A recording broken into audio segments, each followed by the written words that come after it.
What's up YouTube, Clueless Bushcraft here. Today I am just doing a quick update video. I haven't had a lot of time to work on my clay project and I want to continue this actually.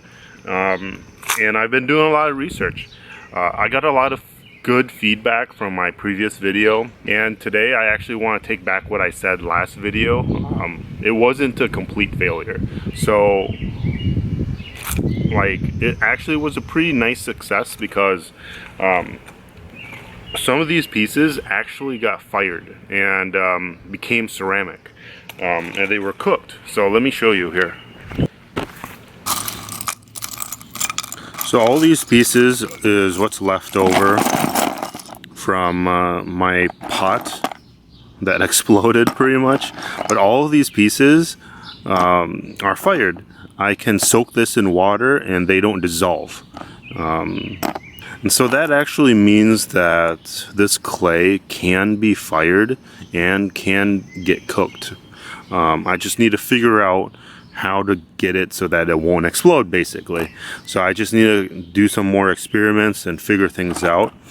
And I found the best solution to this, and it actually was due to some of the comments that I had in the previous video, and then just from people reaching out to me on Instagram and other places as well.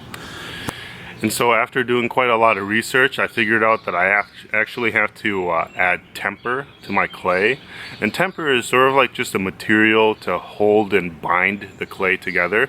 It also helps reduce the thermal shock on the pottery when it gets fired.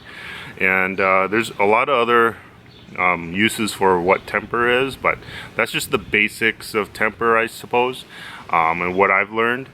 And you can use sand, you can use gravel, crushed rocks, and you can actually crush this up and mix it with the clay and use this as temper. And so my plan is actually, what I'm going to do is I'm going to take this, I'm going to crush it up into a fine powder, and then I'm going to mix percentages into my raw clay that I have. So I'm just going to roll up a ball about golf size or so and add the temper, and then I'm going to make discs out of those. And so let's say 25% temper, 50%, 75% temper, something like that.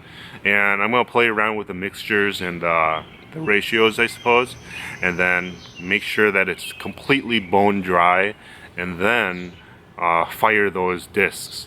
So that way I can just test it out without having to work too much on it, because I don't want to make a full complete pot and then it exploding on me again. So I'm just gonna make these discs and then work with that. And that's gonna take like a week or two. I don't know how long that's gonna take, but I'm gonna try. But I actually have been thinking about my my shed a lot lately, and what it's gonna cost and what materials I actually need. And so I'm actually sitting in sort of like a frame that I created just to have an idea of how large it's gonna be. I just took pieces of wood and lined them up like this. That's a bucket, a 5-gallon bucket, just for reference or size reference. But it's actually gonna be 8 by 8. I'm gonna also do it 8 feet high as well, I believe. And that's just for simplicity, because everything usually comes in about like 4 by 8 feet, or all the 2 by 4s that I'm buying are in 8 feet. And so I actually calculated everything out already, and I found out that it's gonna cost me roughly around $600 or less. It might actually cost a lot less, because I'm not planning on building this to like any code or anything really. I might need to look that up, but for the most part, the walls, I don't want to have, let's see here. So an 8 by 8 wall should have 7 vertical studs. And that's including like the ends as well.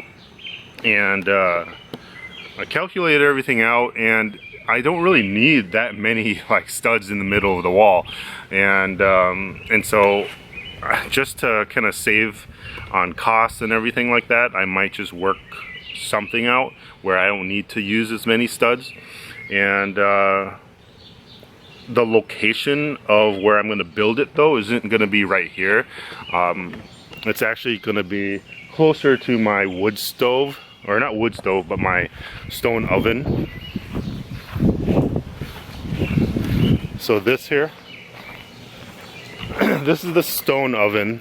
I've been actually using it to burn off like my extra wood that I have over here.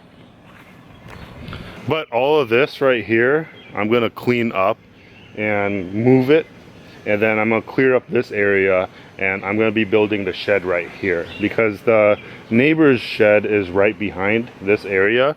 I'd rather have it right here. And it's just my kind of corner where I do all my stuff anyways. And if you guys remember JDS Outdoors, I acquired a deer hide from him, and I salted it last year. I think it was sometime around November, maybe December. Yeah, probably November. It was around Thanksgiving time, I think. But the deer hide actually looks and smells decent. Like, this is where it's at. This is the deer hide, actually. And so I opened it up earlier,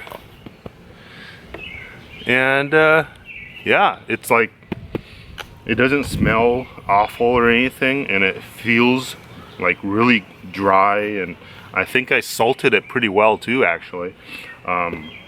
It's kind of creepy seeing all this fur and stuff. It almost seems like a dead animal in here, but it's just the hide.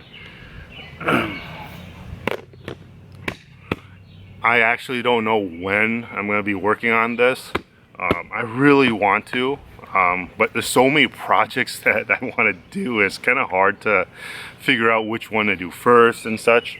But I feel like I want to save the deer hide project for maybe the fall, sometime when it's cooler. Because I hear it's best to do it in a cooler type of setting because of bugs and all of that. But I'm just gonna do some research and figure it out. But yeah, this deer hide has been a great gift from JDS Outdoors, or John from JDS Outdoors. So I really appreciate like him just donating this to the channel. I eventually will work on this, and I want to finish it because I want to give him a piece of the leather that I end up making with this. But yeah, today's video is just an update on things. I plan on working on this shed, and it's gonna be cool. I don't know exactly when I'm gonna start it, but I have my plans all set up already, the materials that I need. If I really wanted to do it, I can actually get it started now. But I want to save up a little bit more just in case, and then figure things out then.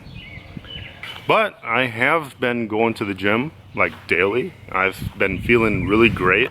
I don't know if there's really any like physical sort of difference or anything yet, but I know I've been getting stronger and I feel great. But yeah, I'm gonna continue working on my projects, and hope you guys stop by in the next video. All right, take care.